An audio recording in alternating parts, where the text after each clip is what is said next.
So I'm half Italian and half Brazilian. My mom, she's Brazilian, my dad is Italian. And I started doing yoga like on a path of recovery from injury. I used to be a principal ballerina with the Birmingham Royal Ballet. And while I was dancing, I used to be injured like a lot. So I started doing yoga because it was very good for the body. And then slowly I start practicing the asana part, and I get more and more interested into the spiritual path. So from the 99% practice and 1% theory, this 1% of theory become very, very important to me. So I go on the quest and I find my guru, which is like Sri Dharma Mitra. And my guru, which he is in New York.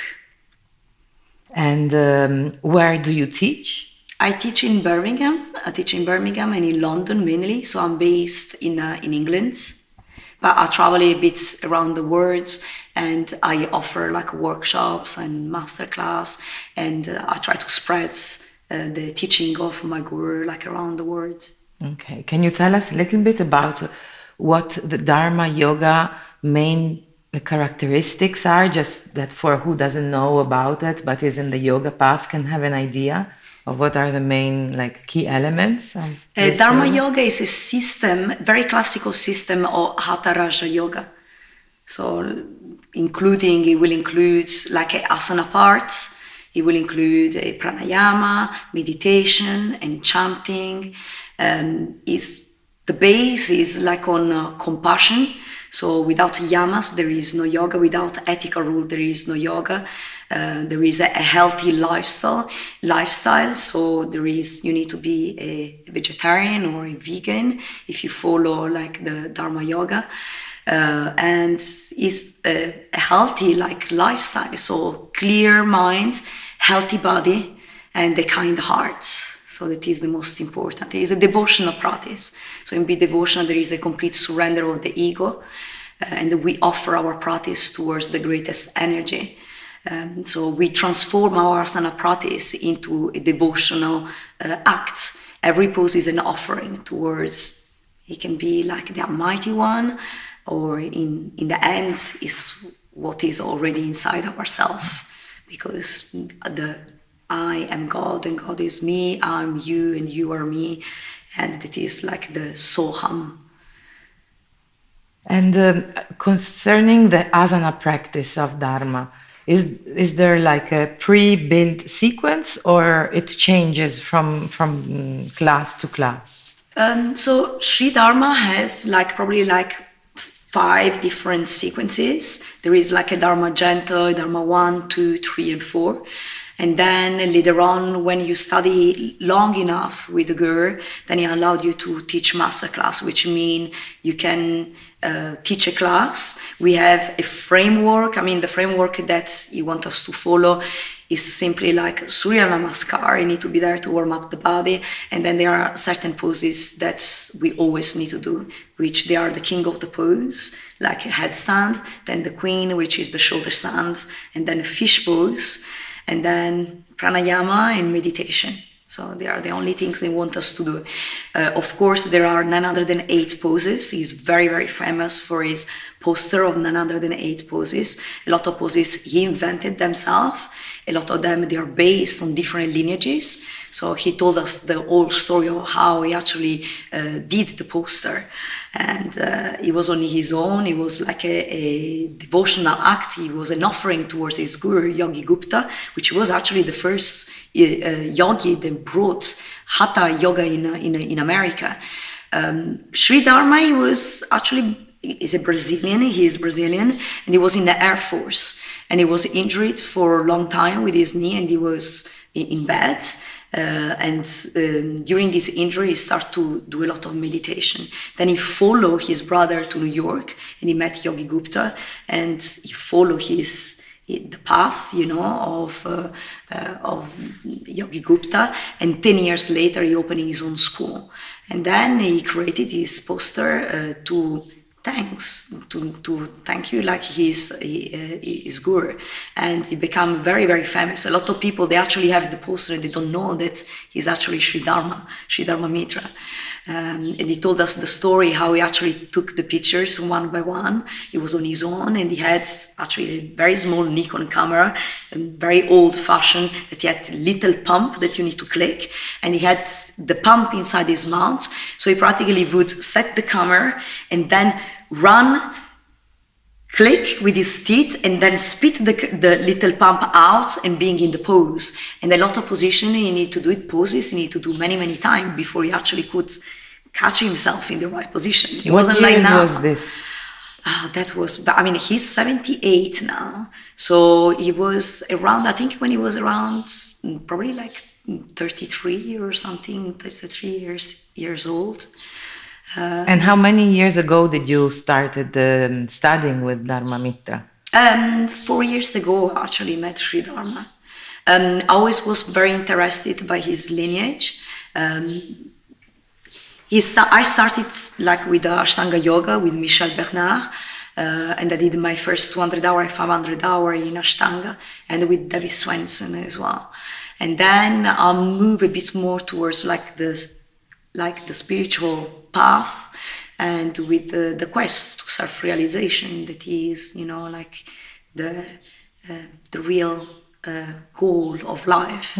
So now that is, Dharma always said the greatest charity is to impart knowledge and bring people on the spiritual path. So he said that if you have even like a little glimpse of that light, you should share it with other people. And that is why we are the vessel of our Guru. Very nice. And if you had to say, in all those years of practice, you have a very beautiful practice. It's really inspiring to see you practice, and very strong also, and gracious at the same time. So those opposing elements are so present when you see you practice. What would you say has been the biggest gift yoga gave you, the biggest insight? I think, realizing that we're not what we see, that we are not the mind, that we are not the body. And this attachment that we have, especially coming from a sports background, from an art, and something that it was very subjective, where, everything was very external, coming into something that is very internal, this internal quest. It wasn't anymore external. So for me, doing ballet, it was everything very external. It didn't matter how you felt. You were doing a show. So you were there for other people to entertain. And now is helping other people, and is an internal journey. And this internal journey, I can share this internal journey with other people, and I can feel like I'm helping people, so not just entertain them. So I think that was the greatest gift, I think. But I'm influenced by different things. I think as well, in my practice as in my teaching, I've been influenced, for example, the spiritual side, of course, is Sri Dharma. And then and he's very humorous, he's always make joke, he's so humble, he's very, very humble, and he has this great knowledge, and they explain things like you are a child. So he actually imparts the knowledge he's not pretentious at all. So if you don't understand, he will explain you things in such a simple way that is a joy to actually listen to him, even if you never heard any of these, because it's quite, sometimes people, they are scared when they start embarking in this spiritual journey, because they're thinking, is it that a religion? Are they trying to change my lifestyle? People, they're very protective with what they do and how they think, because it is from many years and many generations. And the way how Dharma explain, he use a lot of metaphor, So I always say that, for example, to explain about the soul, you always say the body is the mobile phone, and we are the spirit, the soul is the line. And it is a very simple way to explain, especially people that they are in New York, people that they use something. Or for example, how you withdraw the senses. It's like having a computer, and you switch down, you close down the windows. And then you can switch off the computer, like little things like that. Or like, if you bring the car to the mechanic, you need to switch off the engine. So to say like, if you want to start listening to your soul, you need to get, like to move beyond the body and beyond the mind and start being the witness without explaining in a very difficult way. So I use a lot of metaphor, and I think Sri Dharma always said that it is much easier like to be on top of a mountain and being a renancy where there is like no temptation around you. But of course, if you are in the center of New York, there is temptation everywhere. So that is where the real yogi come, because you have so much temptation around you, and you need to try to be compassionate and resist the temptation that is around you. So I didn't need actually to go to India, because sometimes people, they say like, have you ever been to India?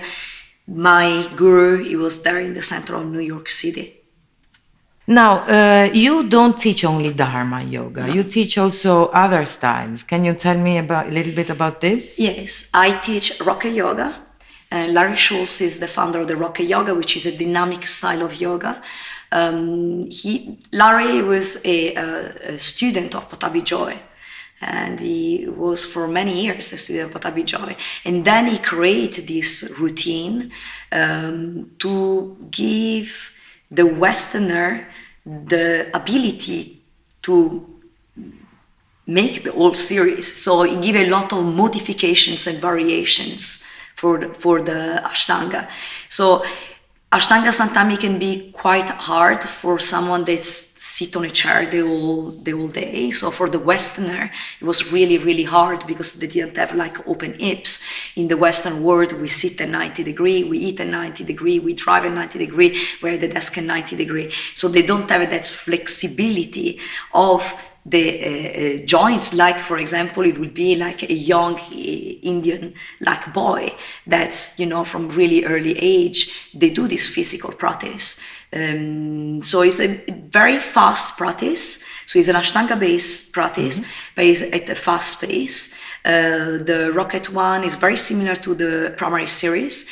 The Rocket 2, there is many elements of the second series, and the Rocket 3, there is element of first, second, and third series, sometimes fourth series as well. So depending on who is teaching the class. Okay, thank you. And then you do also another style. Forest yoga. Yes. It's a woman that founded this method. Yes, Anna Forrest. Yeah. So the method takes the name from her. Yes. Forest yoga is about strength and breath and integrity. So it's about connecting with our spirits and living in our own truth and tracking down our emotion. So living in the life in which we are today, but with our own truth. So using our breath to heal our body and being very kind to our body is a very, very intelligent lineage. In the way she actually studied with the younger. She must be like in her 60s now. Yeah.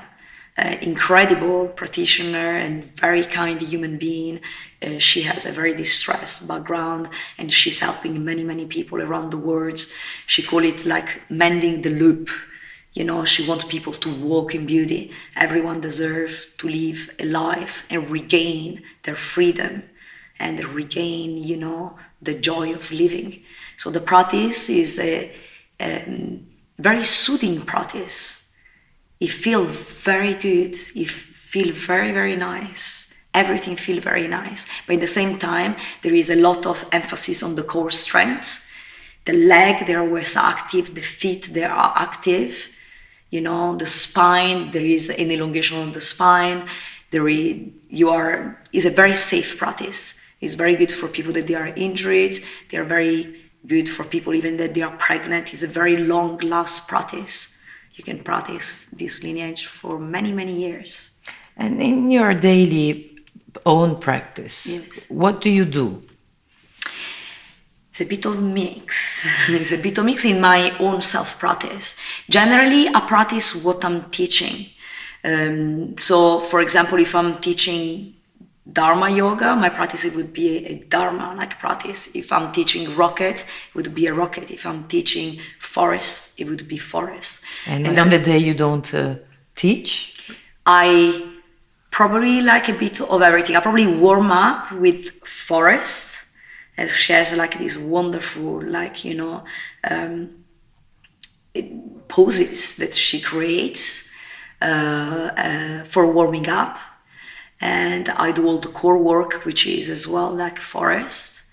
So practically the warm up is forest, and then the practice is a mix probably in between Dharma. Yes, the strength, let's say it, of rocket and the compassion and the devotion. So it become like a devotional practice, but there is many elements still of Ashtanga underneath and the rocket underneath.